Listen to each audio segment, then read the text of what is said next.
So I don't actually have a speech planned because this is very last minute, but we'll wing it, it's fine. I've got my theatre kid head on.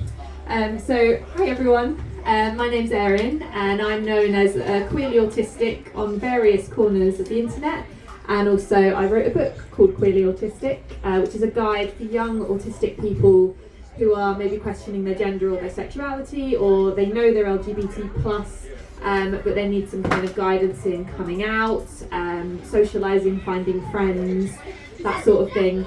I essentially wrote the book, hang on, this one. I essentially wrote the book as, what did I need when I was 15, was the thought that was going through my head when I was writing it.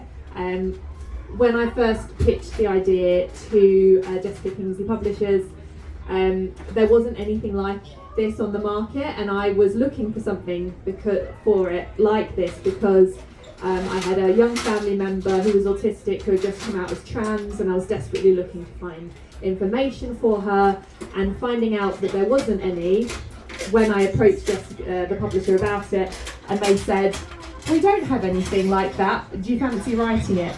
And I went, absolutely. So that's where my book Queerly Autistic came from.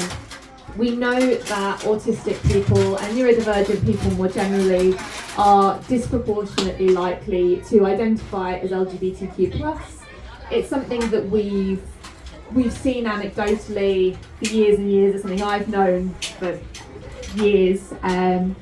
But research is just as it always does, research is only just catching up, and is beginning to show that actually, everything that we've said that we've experienced as our lived experience as autistic people is actually being backed up by research, that autistic people, people with ADHD, are more likely to identify as LGBTQ+, but there is a dearth of resources and support specifically targeted to autistic people around gender and sexuality, which is why my book is no longer the only book in this market, and I'm really happy about that. There's also the Trans Autistic Guide to Life, the Autistic Trans Guide to Life, I can't remember, by Wen Lawson and Yen Purkis, which is fantastic. So if you're looking for something like particularly around gender, that's a really, really important one to look at. My story before the book, I came out as queer when I was 16, and then I got my autism diagnosis when I was 23.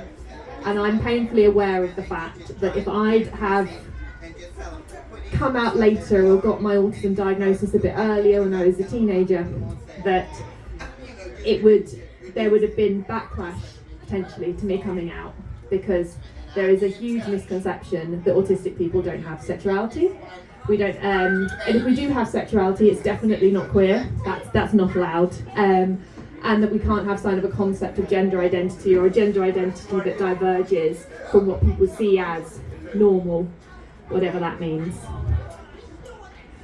So I was very aware of that when I was writing it, and all my work that I've done since, just the total lack of understanding of this intersection that is so prominent, and yet I speak to people about it and they're still, for some reason, shocked by it.